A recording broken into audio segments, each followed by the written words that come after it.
Welcome back to Narrations. Some horror stories begin with monsters. Some begin with violence. And some begin when ordinary people trapped together slowly realize the world outside is ending while the world inside is already falling apart. Night of the Living Dead is a story about fear, survival, and how human conflict can become just as dangerous as the nightmare surrounding it. The film begins quietly. A cemetery. Gray skies. Wind moving through lonely gravestones. Barbara and her brother Johnny arrive to visit their father's grave. The atmosphere feels ordinary at first. Almost mundane. Johnny teases Barbara playfully. Complains about long drive. And for a brief moment, nothing seems unusual. Then they notice a strange man walking slowly between graves. At first, he appears drunk. Confused. But something feels wrong immediately. His movements unnatural. Eyes empty. Johnny jokes nervously. "They're coming to get you, Barbara." And seconds later, the man attacks. Sudden. Violent. Johnny struggles desperately but falls against gravestone, killed instantly. Barbara flees in panic. And here the film changes horror forever. Because unlike polished movie monsters, this creature feels disturbingly human. Slow. Silent. Not supernatural in a dramatic way. Just wrong. Barbara escapes to nearby farmhouse. Alone. Terrified. Inside, the house feels abandoned. Yet signs of violence appear everywhere. Broken furniture. Blood. And outside, more figures begin emerging slowly from darkness. Then another survivor arrives. Ben. Calm under pressure. Resourceful. A man immediately forced into leadership because panic leaves little alternative. He boards windows. Secures doors. Tries creating order while Barbara drifts through shock, almost unable to function. And that emotional paralysis matters deeply. Because trauma rarely creates heroic clarity instantly. Sometimes fear simply overwhelms people completely. Ben explains roads are chaos. People attacking each other everywhere. Nobody understands what is happening. The uncertainty becomes one of the film's greatest strengths. No detailed explanation. No comforting answers. Only confusion spreading faster than information. Soon, more survivors emerge from basement. Harry Cooper. His wife Helen. Their sick daughter Karen. And young couple Tom and Judy. Immediately, conflict begins. Harry believes everyone should hide in basement. Ben insists the main floor offers better chances. And beneath tactical disagreement lies struggle for authority itself. Because crisis often exposes personalities brutally. Ben acts decisively. Harry acts defensively. Both afraid. Yet fear manifests differently. The tension between them grows unbearable. Meanwhile, television and radio broadcasts provide fragments of truth. The dead are returning to life. Feeding on the living. Authorities urge survival groups forming armed posses across countryside. Possible radiation from space probe mentioned vaguely. But certainty never fully arrives. And perhaps that makes the horror feel more realistic. The world is collapsing faster than understanding can keep pace. Outside, the undead gather steadily. Not running. Not screaming. Simply moving forward endlessly. And the imagery becomes terrifying precisely because of its simplicity. Ordinary people transformed into relentless hunger. The farmhouse turns into pressure cooker. Harry and Ben clash repeatedly. Tom and Judy try maintaining hope. Barbara remains trapped emotionally between shock and reality. And beneath every interaction, the film studies human behavior under stress. Who becomes selfish? Who becomes courageous? Who clings to denial? Eventually, they attempt escape. A truck must be fueled. The plan almost succeeds. Then panic. Mistakes. Fire. Tom and Judy die horribly in explosion, while undead close in around them. The failure devastates everyone inside farmhouse. and hope begins collapsing entirely. Meanwhile, Karen Cooper grows sicker in basement. Pale. Silent. Something unnatural spreading through her slowly. The house itself begins feeling doomed. Boards weakening. Voices rising. And outside, the dead continue gathering without emotion or exhaustion. The survivors realize terrifying truth. This is not temporary emergency.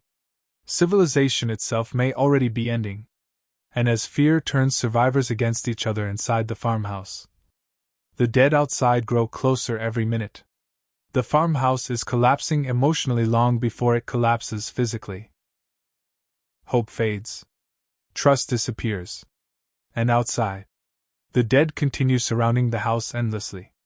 Inside, Ben struggles holding everyone together. Yet exhaustion and fear wear him down too. Harry Cooper becomes increasingly hostile. More concerned with controlling his family's survival than helping group unity. And perhaps that is one of the film's bleakest truths. When society collapses, human selfishness can become just as deadly as external danger. Meanwhile, Karen Cooper dies in the basement. Or appears to. The adults cling desperately to possibility she might recover somehow. Because accepting reality feels unbearable. But reality arrives anyway. Karen rises again. No longer child fully. Something empty and hungry wearing familiar face. The moment remains horrifying decades later precisely because it destroys emotional safety completely. Even family itself becomes unstable.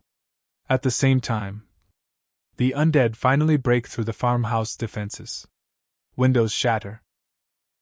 Hands claw inward. Panic erupts across every room. Barbara awakens emotionally at last from shock. But tragically, her awakening comes too late. She recognizes Johnny among the undead. Her dead brother now part of the nightmare surrounding them. And instead of escaping, she freezes. Consumed by grief and horror simultaneously. The undead drag her away. The film repeatedly refuses heroic rescue. Because this story is not about triumph over evil. It is about collapse. Tom and Judy already dead. Barbara gone. Now the farmhouse itself falls apart completely. Helen Cooper discovers terrifying truth in basement. Karen murdered Harry. Then kills her mother too. The sequence feels deeply disturbing not merely because of violence, but because traditional emotional boundaries no longer exist.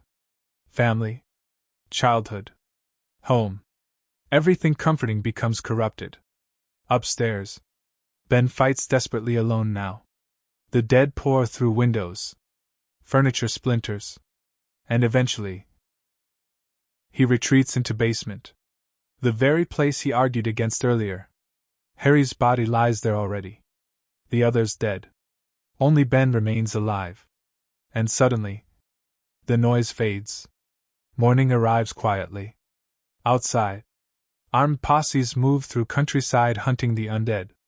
Sheriffs. Volunteers. Men treating apocalypse almost like grim hunting expedition. And here the film becomes even more unsettling emotionally. Because the violence begins feeling routine. Bodies burned casually. Gunshots echoing across fields. Humanity adapting horrifyingly fast to destruction. Ben hears voices above. Rescue at last, perhaps. He cautiously approaches window. And then, a shot rings out. Ben is killed instantly. Mistaken for one of the undead. Or perhaps simply not seen clearly enough as human. The film never dramatizes the moment emotionally. Which makes it even more devastating. No final speech. No heroic music. Only sudden meaningless death after surviving entire nightmare. The ending unfolds through stark still photographs. Hooks dragging bodies.